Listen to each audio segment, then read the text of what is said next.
जय हिंद साथियों। कैसे हैं आप सब। उम्मीद करता हूं अच्छे होंगे। मैं आपके लिए लाया हूं कृषि विज्ञान से संबंधित कुछ महत्वपूर्ण प्रश्न जो कि आपके आने वाले एग्ज़ाम के लिए बहुत ही महत्वपूर्ण हैं।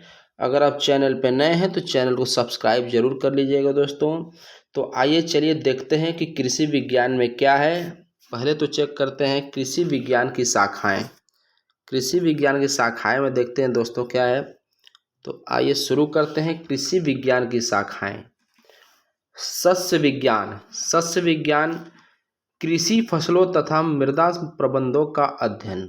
सस्य विज्ञान से कृषि फसलों तथा मृदा प्रबंधों का अध्ययन होता है।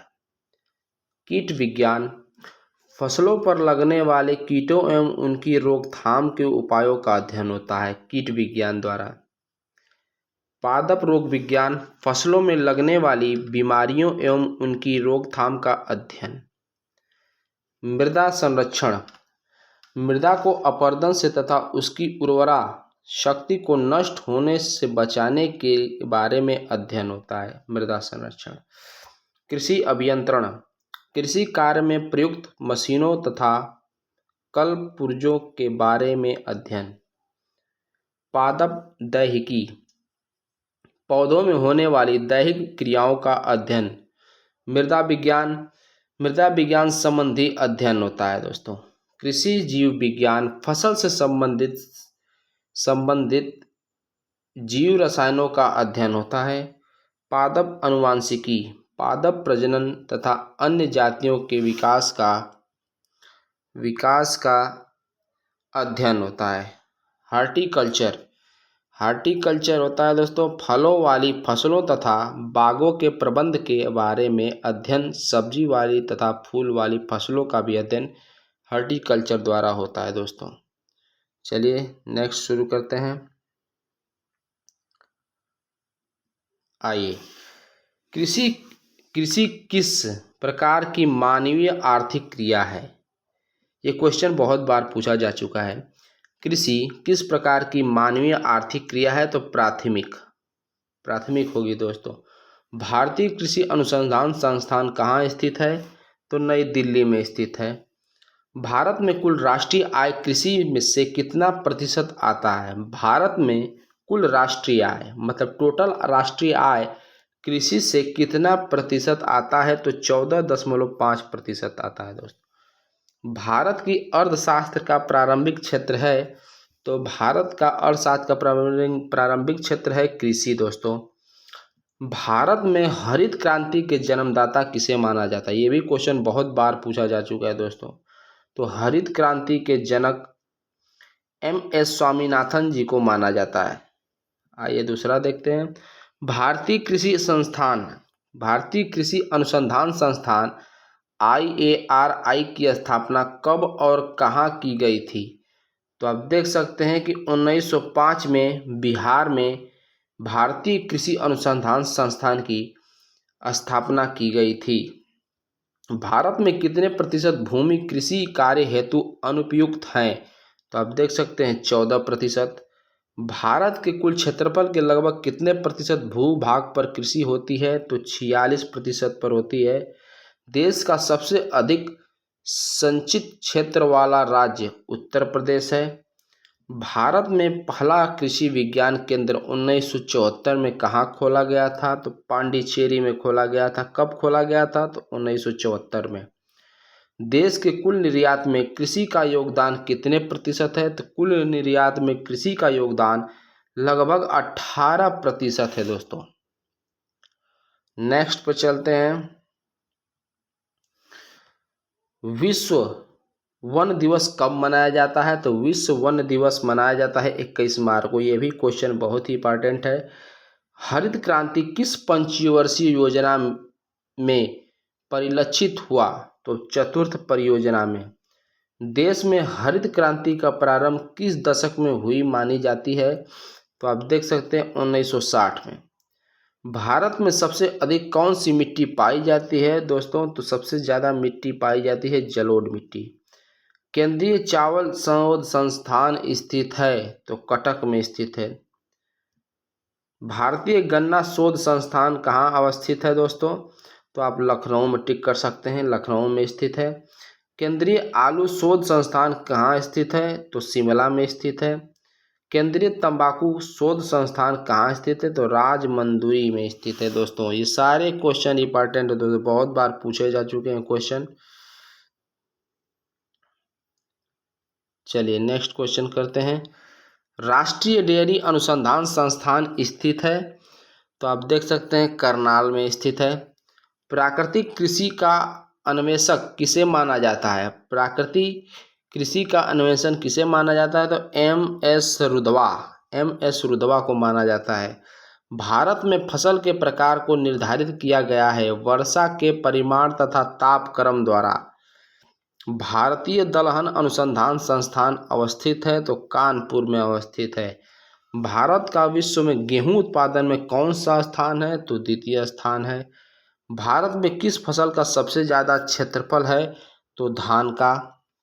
मानव द्वारा सबसे पहले उपयोग में लाया जाने वाला अनाज कौन सा है? तो आप गेहूं पर टिक लगा सकते हैं दोस्तों।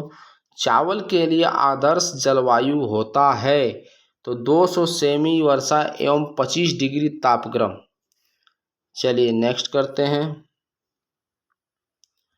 केसर का उत्पादन किस राज्य में होता है?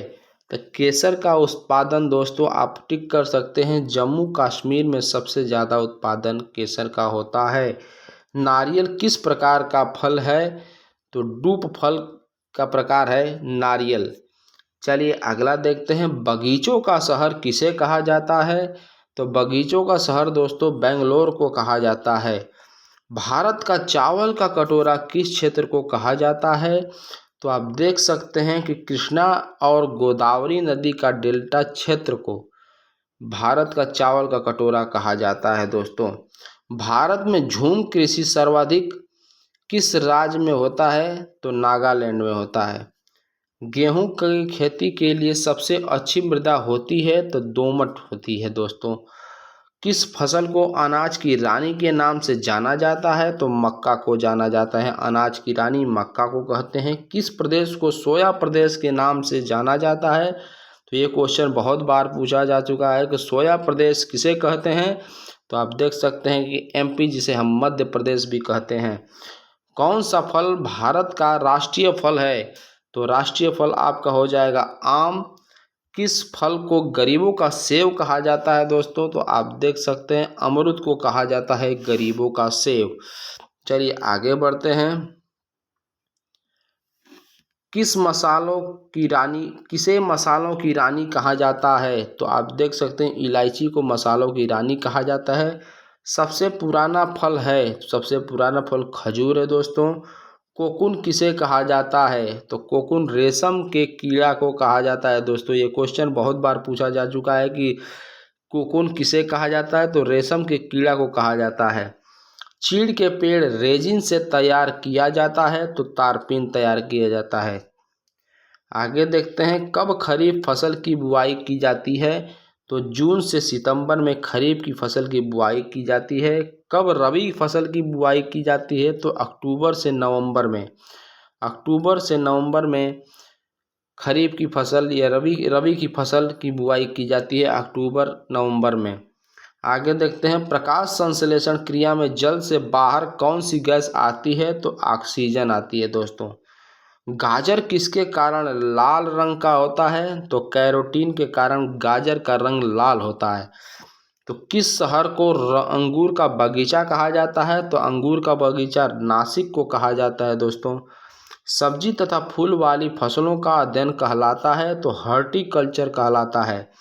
लहसुन में गंध किस कारण से होता है? दोस्तों लहसुन जो महकता है, बास करता है, जैसे कि महकता है, तो वो किस कारण द्वारा उसकी महक होती है? तो एलाइसिन के द्वारा लहसुन में गंध होता है दोस्तों। एलाइसिन के कारण लहसुन गंध करता है। नेक्स्ट, मिर्च में लाल रंग का कारण क्या है? तो कैप्सेनथिन होता है, उसी के कारण मिर्च लाल रंग का होता है। चलिए आगे देखते हैं। आगे देखते हैं दोस्तों।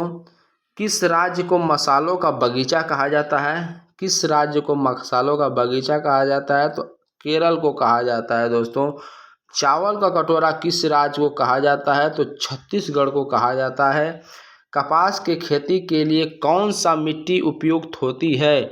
तो काली मिट्टी कपास की खेती के लिए बहुत ही उपयुक्त मिट्टी होती है दोस्तों। दक्षिण भारत में काली मिट्टी का स्थानीय नाम क्या है? मतलब दक्षिण भारत में काली मिट्टी को जहाँ उसका स्थानीय है वहाँ उसे किस नाम से जाना जाता है? तो आप देख सकते हैं दोस्तों, रेगुड़ के नाम से जाना जाता है काली मिट्टी को दक्षिण भारत में। नेक्स्ट, टिक्का रोग का संबंध किससे है? तो टिक्का रोग किस में होता है? तो आप लगा सकते हैं टिक, मूंगफली में टिक्का रोग होता है। पौधे की वृद्धि मापने के लिए किस यंत्र का प्रयोग किया जाता है? तो कैस्कोग्राफ, जिसे ऑक्सीनोमीटर कहते हैं, उससे होता है, प्रयोग किया जाता है दोस्तों। यूरिया में नाइट्रोजन की प्रतिशतता कितनी होती है? तो 46% होती है दोस्तों। ये भी क्वेश्चन बहुत बार पूछा जा चुका है। आप देखे होंगे यूरिया के बोरे पे हमेशा लिखता है कि यूरिया की मात्रा 46% है दोस्तों। यूरिया में नाइट्रोजन किस रूप में होता है? तो एमाइड रूप में होता है दोस्तों। अगर वीडियो आपको अच्छा लगे दोस्तों तो वीडियो को सब्सक्राइब, लाइक, कमेंट जरूर करिएगा और बताइएगा कैसा आपको वीडियो लगा। आपका बहुत बहुत धन्यवाद।